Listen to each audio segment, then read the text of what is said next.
It's a pet's life with Gym Dog, Ireland's first pet resort by Des the Vet. Managed by vets, loved by pets. Daycare, vet care, premium pet food and grooming. Visit apetslife.ie. I was meant to ask you about that actually a while ago. Managed by pets or managed by vets and loved by pets. Who came up with that one? My marketing assistant, Amber. Amber, very good. It's a good one, isn't it? It is very good. I presume that's splashed up all over the place. It probably should be. It should be. It is. It's absolutely excellent. Somebody else said that to me quite recently too as well. Anyway, how are you? Good, John. Thanks. Great to be here. All systems go. You're looking forward to the rugby the weekend, by the way? Looking forward to rugby the weekend. Yeah, Leinster down in Pretoria. You have the whole gang down there. They'll have a tough match now this Saturday. It'll be a tough game. 3 o'clock Saturday. You weren't tempted to drop over, drop down? I'd low wish. And I tell you, my middle boy James has the leaving cert, so the focus is on that for our family at the moment. Look after him later on. Okay, no sweat at all. Anyway, listen, it's been all over the papers. Restricted dog breeds. It's been everywhere as a result of what happened over in the west of Ireland. That just kind of reignited the whole discussion again. And you can contribute to you. We're interviewed with the Irish Times, I believe, talking about this as well. Dog behaviour with was it Tim O'Riordan, was it? Tim O'Brien, the journalist. Tim O'Brien. So he did a large explainer about what are restricted breeds and why is there so much controversy about certain dogs, and what is about their behaviour. So he interviewed me largely about dog behaviour and about risk, and about the issue of dog bites. Yeah. And I gave him my views on it anyway at the time, because we have a restricted breed list in Ireland under the Control of Dogs Act since the 1980s, I believe, and there are 11 listed on it, and there's controversy about that. Some people think the breed list shouldn't be there at all. Some people don't believe in breed-specific legislation or restrictions.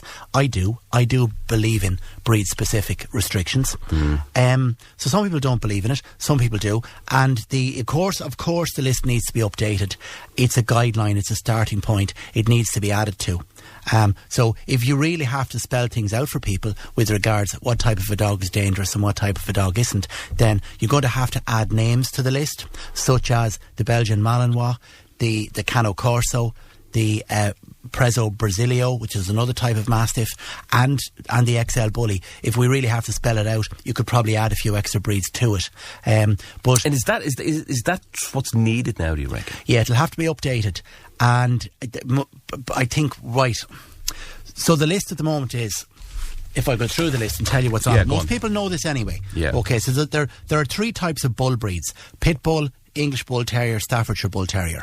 They're bull breeds, bull terriers. Those 3 are on the list. Then you have Rottweiler, Ridgeback, Doberman, German Shepherd, Mastiff, the Akita, the Tosa, which is another Japanese dog, a bit like an Akita.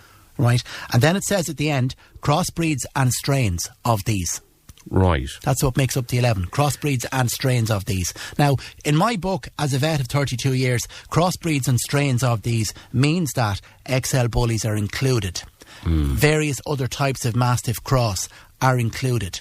Belgian Malinois are included. Right. They're there because they're crossbreeds of the listed ones. Is it a case of proof is in the pudding, is it?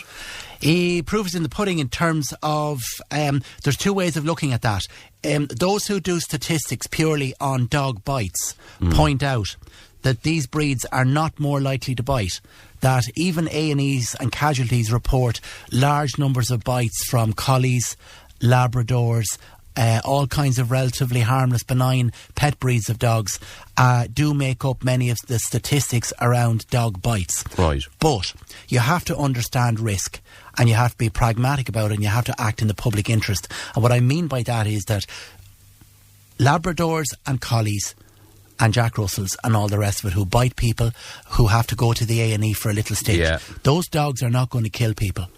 So risk, in my mind, should be measured by the severity of the bite, should be measured by the likelihood of that dog doing harm if and when they do attack, or if and when they do a bite. They do bite. So these dogs that are on the list that are restricted, they are higher risk breeds. No one like me would discriminate against them and say that they're any more vicious.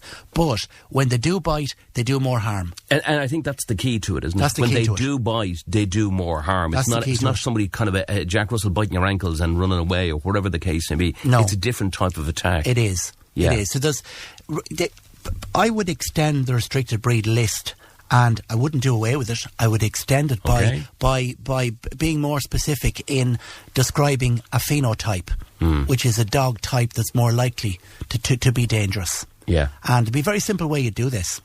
The first thing I would look at is muzzle to jaw ratio. So the dogs that have a very wide muzzle, they have a lower muzzle to jaw ratio. Yeah. So which means that they have really strong jaws. Right. Which do more damage when they bite. That would be the first category. So what I mean by that is if you imagine in your own head there now, or look at a picture of the shape of an XL bully's face with the very strong jawbone, very strong mandible, and a very wide mandible, and a very wide set mouth with the width between the teeth is very wide, and so on. That's a low muzzle to jaw ratio.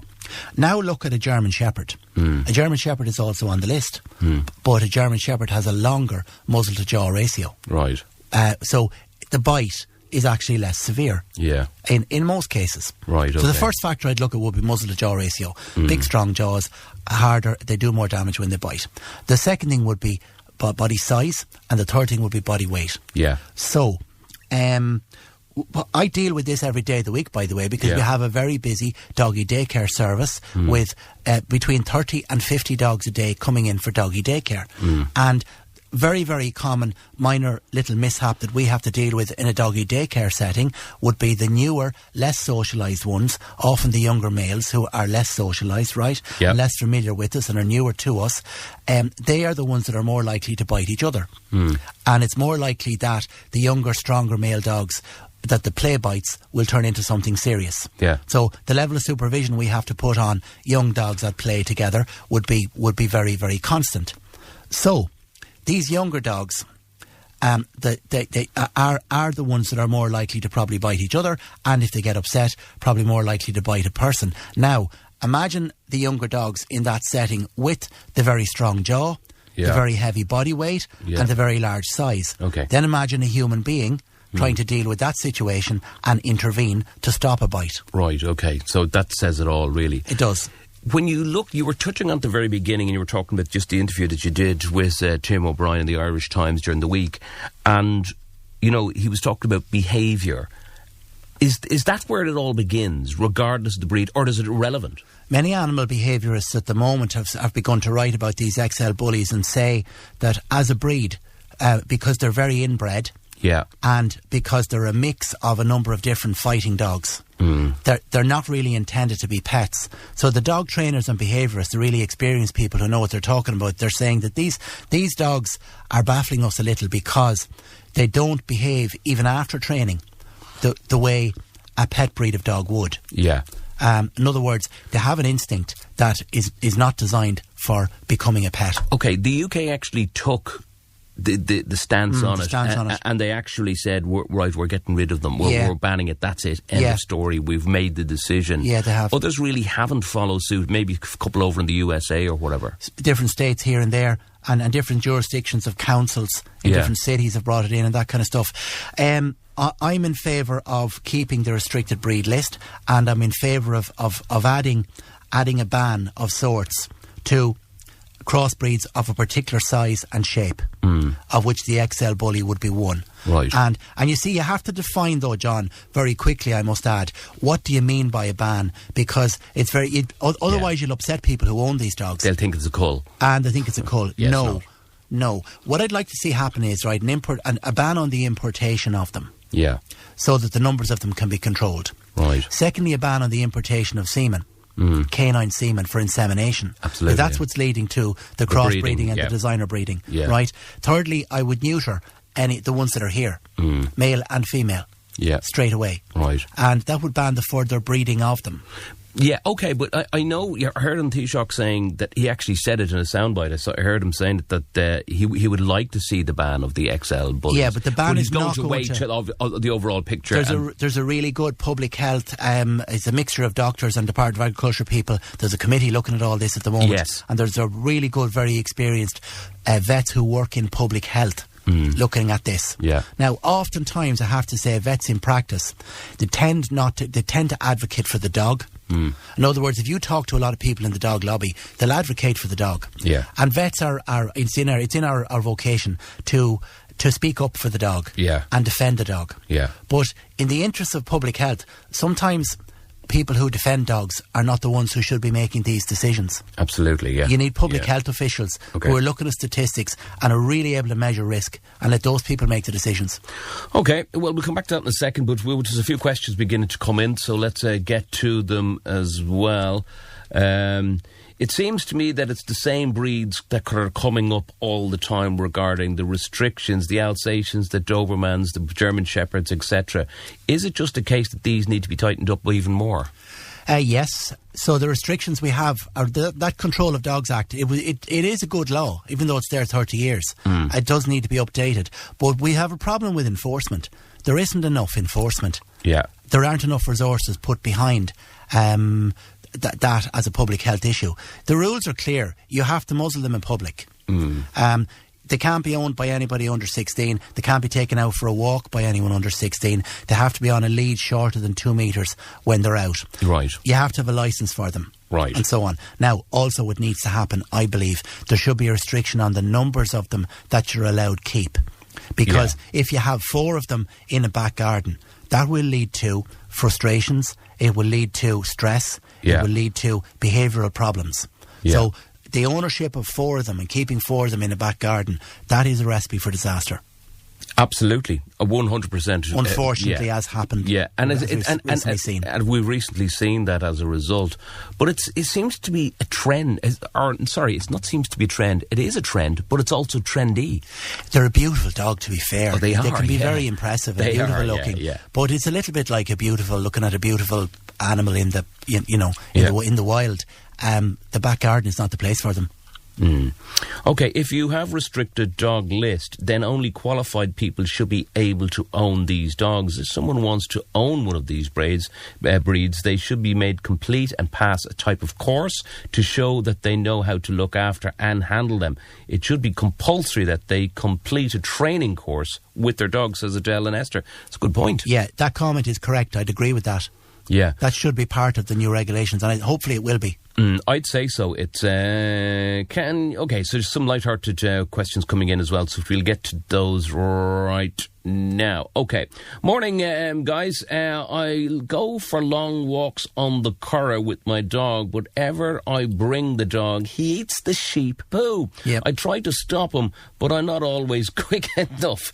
Is it bad for him, or why is he trying? I suppose, look, what's the story with sheep poo? Yeah, but unfortunately my dog does the same. Okay. And it's to do with the smell, obviously, and the attraction to they interpret the world through their nose, through their senses, and they're not discerning enough to realise that they shouldn't be eating this, and they do. Mine does the same, and yes, it is bad for them because it will.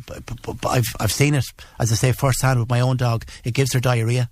Yeah, and we do the same. We try and distract and pull her away from it, and teach her not to go near it. But you know yourself, somewhere like a big open space like the Curragh, and if there's nobody around and you're out with your dog, you let him rip, let him go. I know you're meant to be on leads and stuff like that, but in the open Curragh, when on a nice evening or whatever, and there's nobody else around, you're going to let the dog go. It's really difficult. If you spend ages, weeks and weeks working on recall, you would get your dog out of that habit, but it would take a serious level of commitment to break that bad behaviour completely. Okay, another one coming. Hey, this is from Tina and Clane. Can you give me some advice on my neighbour's cat? I have stones in my front and backyard, and my neighbour's cat keeps pooing in it. I'm really at my wit's end at this stage, and have tried everything I can think of.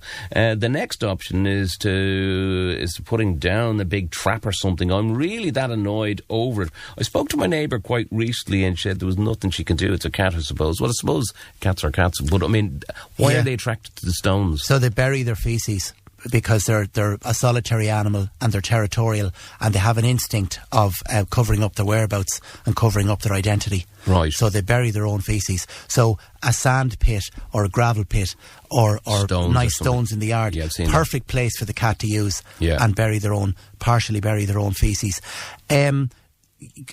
Garden centres and builders providers have sprays that you can apply to the top of the fence to discourage the cat from getting up in the fence and crossing over from one side of the fence to the other. Going back to the topic of hand, Des, when it comes to these type of dogs, you mentioned earlier on that some animals have bigger bites than other bites. What about the training aspect from the owner's perspective? Should they all go to these training places, behaviour specialists, I suppose? Yeah, that's the one thing that's left out of the regulations. Would be an onus or a responsibility on the owner to train up more. So that part of the whole equation has to be added. The owners have to train up more, who do own them. But I also have to say that you cannot get away from the power of genetics. The power of pedigree, the power of breeding. So there are certain traits of dog-on-dog aggression, for instance, which no amount of training will alter, because dominance and that type of dog-on-dog aggression, that type of territorial behaviour, that's innate within certain breeds. And we've spoken before about how a lot of dog behavioural problems nowadays stem from the fact that even most of our pet dogs are descended from working breeds, and we don't give enough credit oftentimes to the power of the pedigree, the power of the 500 years of breeding that's gone into that dog to give him an instinct to be a working dog, to be a working collie or a working retriever or a working Springer Spaniel or a working guard dog, or even unfortunately a working combat dog. And no amount of training will cancel out the strength of 500 years of breeding.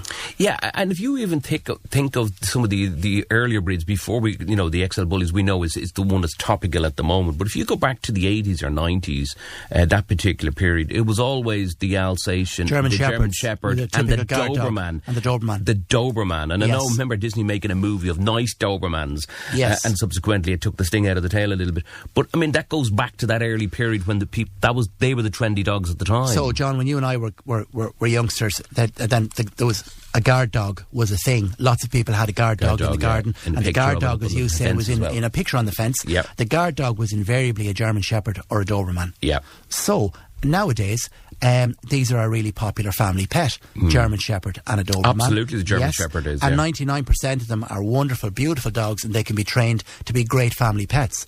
But remember, is that because they're purebreds? It's because they're highly intelligent. Right. They have a working dog instinct. If they're well enough trained and taught certain behaviours carefully and given the right type of reward for behaving in a certain way, then they will adapt and they will enjoy it. But even within all that, right, they need to not be stressed beyond their limit. They need to be kept in appropriate settings. They need to be given enough exercise. They need to be fed appropriately. And if any of the management factors are wrong, then even a nice dog can behave badly. Right.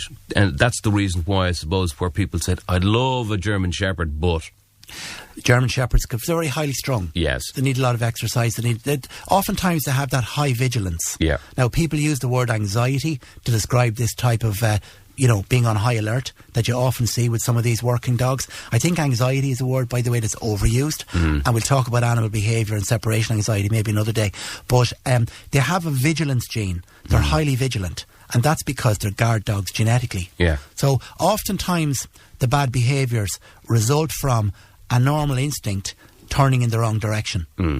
OK, another question coming in, and it's from Arthur, who's a 2-year-old Golden Cocker Spaniel. He says he absolutely loves going for walks in the evening. So recently we've been bringing him for a walk in the fields down the back of my father's farm. Subsequently, every evening he comes back, he just can't stop sneezing. Could this be hay fever? Yes, it could be hay fever. Or something along those lines, yeah? Yes, it could be hay fever. Look, if you think it's bothering the dog, if his eyes develop a watery discharge, if the sneezing becomes persistent, then you could visit your vet and maybe get some antihistamine type medications to keep him on just for the pollen season. But definitely that's a little bit of a reaction to pollen and grass seed. Yeah, especially this time of the year. Absolutely. It'll be just seasonal though. And going back to what we've covered this before a couple of weeks ago back, you can give them maybe half a antihistamine or something. You can. Just to sort of test my suspicion, if you like, you could actually give that dog a Piriton every evening for a few days and see if you see a little improvement. Okay, just chuck it into the food? Yeah. Okay, good stuff indeed. We'll see what happens. Just wondering, I have two male golden retrievers. Should Lovely. I get them neutered? I'm getting mixed reports. There's 14 months old. Any advice? And they're male golden retrievers. I'd be inclined to recommend it because they are working dogs. They have a high drive. Yeah. They're highly competitive. The risk of them, or the likelihood of them turning too competitive with each other, right, okay, is very high. Okay. You will end up with a scenario whereby one is bullying the other, yeah, and the older one bully the younger one, or even vice versa, and the other one won't take it and will stick up for himself. Particularly two male retrievers like that. Yeah. And you could just be in a scenario where you have constant squabbling and bites and damage. Especially if you just have the retrievers purely as family pets. Yes. And it's not a case maybe you want to breed them or whatever else. Yes. It's a different scenario. It's a different scenario. You're not using them as gun dogs, remember, so they're not working dogs anymore. So I would neuter them for that reason. Okay, here we go. Speaking of German Shepherd, question in. We have a German Shepherd, 1.5 years old. She only barks at certain people, even though she knows them. Why is this, would you reckon? Something just triggers her instinct there. That probably goes all the way back to her puppyhood. Some particular colour or clothing is imprinted in her brain as being a danger. Yeah. She's a family pet. Yep. So those people probably don't want her to be that vigilant, to be on such high alert. The only way you can break that habit is just to put other habits in place. Take her away and put her in her crate when she does that, and she'll learn not to do it. Okay. And the other thing is, from the person who's is being barked at, can be very intimidating and frightening, being that it is a German Shepherd. I think if the people involved know them well, and don't respond with tension or fear, the dog would get out of the habit. Yeah, but I mean, I've seen it before. Like, you know, it can be a bit frightening. I can see people who kind of love dogs, but at the same time they're afraid of them. A German Shepherd like that, on high alert and tense and giving you the eye and, you know, watching to see who steps in, they are intimidating. Yeah. They're a very effective guard dog for good reason. Okay. Good stuff, Des. That's a quick 20 minutes. Well done, and thanks for dropping into us, and thanks for talking about a subject that is kind of walking on eggshells type of subject as well, but we need to get to the bottom of it. Something that cropped up there, John. Maybe we'll talk about separation anxiety and other behaviours like that next week. Absolutely. Make a note of that one. Okay, good stuff. Do it all again next week. Thanks to Des. It's a Pet's Life with Gym Dog, Ireland's first pet resort by Des the Vet. Managed by vets, loved by pets. Daycare, vet care, premium pet food and grooming. Visit at petslife.ie.